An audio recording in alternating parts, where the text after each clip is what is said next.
ஆன்மீக தமிழ் அன்பர்களே நண்பர்களே, உங்கள் அனைவருக்கும் தமிழ் யூடியூப் சேனலின் இனிய தமிழ் வணக்கம். தாய்மொழியால் இணைவோம், தாய்மொழியை வளர்ப்போம். வாழ்க தமிழ், வளர்க தமிழ். நமது சேனல் ஆன்மீக பதிவில் இன்று முதல் சைவ சமய 12 திருமுறைகளில் 1 முதல் 7 திருமுறைகளாக வருகின்ற தேவாரம் என்ற திருமுறையை ஒவ்வொன்றாக மூலமும் உரையுமாக அளிக்க உள்ளோம். இதுவரை 12 திருமுறைகளில் 8ஆம் திருமுறையான மாணிக்கவாசகர் அருளிய திருவாசகம், 10ஆம் திருமுறையான திருமூலரின் திருமந்திரம், 12ஆம் திருமுறையான சேக்கிழார் அருளிய பெரிய புராணம் ஆகியவற்றை மூலமும் உரையுமாக ஒவ்வொன்றாக அளித்து வருகின்றோம். அந்த வகையில் தேவாரத்தையும் ஒவ்வொன்றாக மூலமும் உரையுமாக எளிய நடையிலும் தெளிவாகவும் மற்றும் விளக்கமாகவும் அளிக்க உள்ளோம், அளித்து வருகின்றோம். ஆன்மீக தமிழ் அன்பர்களாகிய நீங்கள் இதனை கேட்டு இதன் இனிமை உணர்ந்து இறைப்பயன் பெற வேண்டியும், மேலும் இப்பதிவிற்கு லைக் மற்றும் ஷேர் செய்தும், அது மட்டுமல்லாமல் இதுவரை இந்த சேனலுக்கு நீங்கள் சப்ஸ்கிரைப் செய்யவில்லை என்றால் சப்ஸ்கிரைப் செய்து பெல் சிம்பலையும் கிளிக் செய்து ஆதரவு அளிக்கவும் அன்புடன் கேட்டுக்கொண்டு இப்பதிவினை தொடர்கிறேன். வாருங்கள், ஆன்மீக பதிவான தேவாரம் பற்றி அறிவோம், அறிந்து தெளிவோம், தெளிந்து இறைப்பயன் பெறுவோம். ஓம் நம சிவாய. திருச்சிற்றம்பலம். தேவாரம் என்பது சைவ சமய கடவுளான சிவபெருமான் மீது பாடப்பெற்ற 12 திருமுறைகளில் முதல் 7 திருமுறைகள் ஆகும். இந்த 7 திருமுறைகளை திருஞான சம்பந்தமூர்த்தி நாயனார், திருநாவுக்கரசு நாயனார், சுந்தரமூர்த்தி நாயனார் ஆகிய நாயன்மார்கள் தமிழில் பாடியுள்ளார்கள். முதல் இருவரும் பொது ஊழி 7ஆம் நூற்றாண்டிலும் 3ஆம் அவர் பொது ஊழி 8ஆம் நூற்றாண்டிலும் இவற்றை பாடியதாக கருதப்படுகிறது. தேவாரங்கள் பதிக வடிவிலே பாடப்பட்டுள்ளன. பதிகம் என்பது 10 பாடல்களை கொண்டது. பொது ஊழி 7ஆம் நூற்றாண்டு தமிழ்நாட்டிலே பல்லவர் ஆட்சி பலம் பெற்றிருந்த காலமாகும். மிகவும் செல்வாக்குடன் இருந்த பௌத்தம், சமணம் ஆகிய சமயங்களுக்கு எதிராக சைவ சமயம் மீண்டும் வளர்ச்சி அடைய தொடங்கிய காலம். திருஞான சம்பந்தர், திருநாவுக்கரசர் போன்றோர் தோன்றி ஊர் ஊராக சென்று சமய பிரச்சாரம் செய்தனர். சென்ற இடங்களிலெல்லாம் இருந்த கோயில்கள் மீது தேவாரங்களை பாடினர். திருஞான சம்பந்தர் தனது 3வது வயதில் தேவாரங்களை பாட துவங்கியதாக சொல்லப்படுகிறது. இவர் தனது சொந்த ஊரான சீர்காழியில் உள்ள தோணியப்பர் மீது தோடுடைய செவியன் என்று தொடங்கும் அவரது முதற் பதிப்பை பாடினார். தெய்வங்கள் மீது பாடப்பட்ட ஆரம் என்பதால் தேவாரம் என்று பெயர் பெற்றதாக கூறுவர். ஆனால் இசையியலில் வாரம் என்பது நடையை குறிக்கும் சொல்லாகும். வார நடை என்பது முதல் நடை 2ஆம் நடையில் பாடுவது என்பதையே குறிக்கிறது. பொன்னார் மேனியனே தோடுடைய செவியன் பாடல்களை ஓதுவர்கள் முதல் நடையில் தான் பாடுகிறார்கள். முதல் நடையில் ஓர் எழுத்தாக பாடுவதையே முதல் நடை என்பர். திருவதிகை வீரட்டானம் என்னும் தளத்தில் பாடிய கூட்டாயினவாறு விளக்க களிர் என்று தொடங்கும் பதிகமே அப்பர் என்று அழைக்கப்பட்ட திருநாவுக்கரசரின் முதற் பதிகம் ஆகும். பித்தா பிறைசூடி என்று தொடங்கும் தேவாரம் சுந்தரரின் முதற் பதிகம் ஆகும். பொது ஊழி 10ஆம் நூற்றாண்டில் ராஜராஜ சோழனின் ஆட்சியின் போது சிதம்பரம் கோயிலிலே கவனிப்பாரற்று கிடந்த தேவாரங்களையும் வேறு பல சமய இலக்கியங்களையும் எடுத்து பூச்சிகளால் அரிக்கப்பட்டு அழிந்தவை போக எஞ்சியவற்றை நம்பி ஆண்டார் நம்பி என்பவர் 12 திருமுறைகளாக தொகுத்தார். சுந்தரமூர்த்தி நாயனார் பாடிய பாடல்களை சுந்தர தேவாரம் என்று அழைக்கின்றனர். இப்பாடல்களை திருப்பாட்டு என்றும் அழைப்பது வழக்கம்.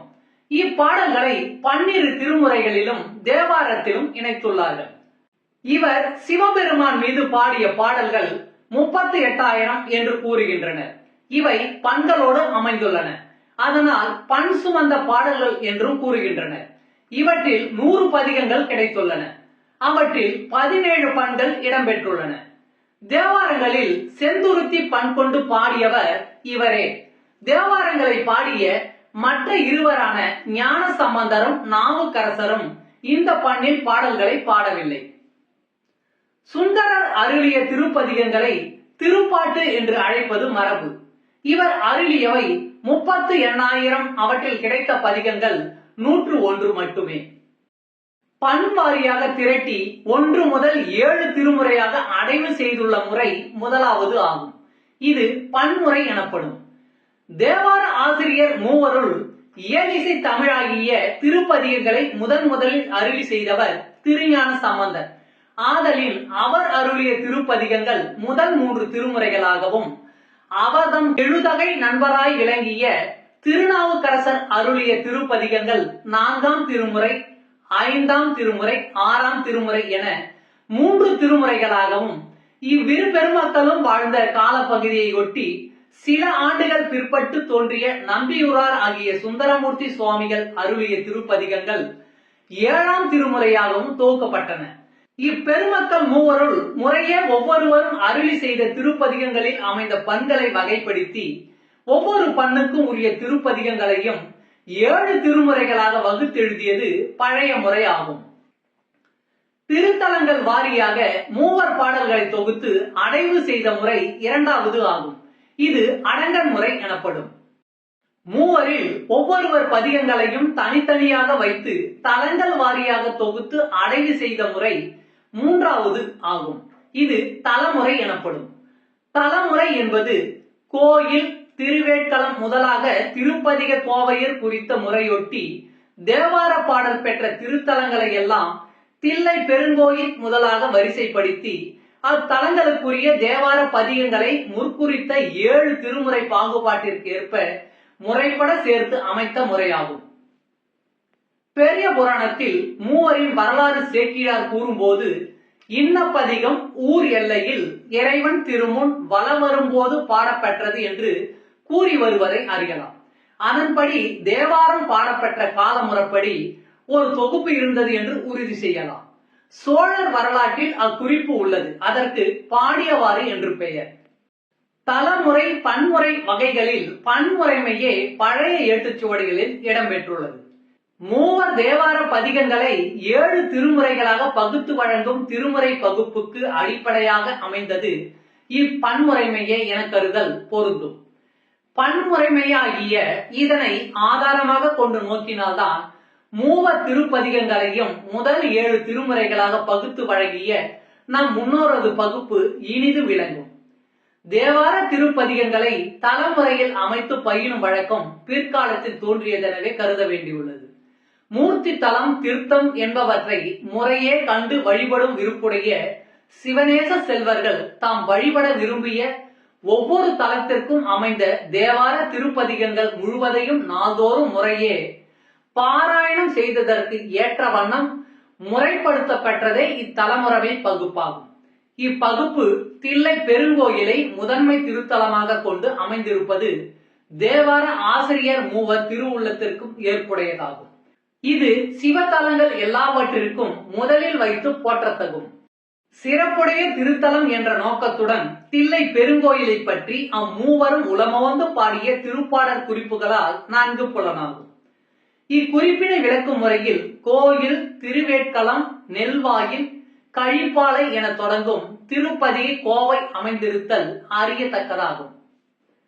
மேற்கூறித்த பன்முறை, தலமுறை என்னும் 2 வகை முறைகளுள் தேவார ஆசிரியர் காலந்தொட்டு இடையின்றி வழங்கி வருவதும் சைவ திருமுறைகள் 12 என்ற பகுப்பிற்கு நிலைக்களமாக அமைந்ததும் பன்முறைமையே ஆதலின் அம்முறையினை பின்பற்றி தேவார திருப்பதிகங்களின் அமைப்பினை நோக்குதல் ஏற்புடையதாகும்.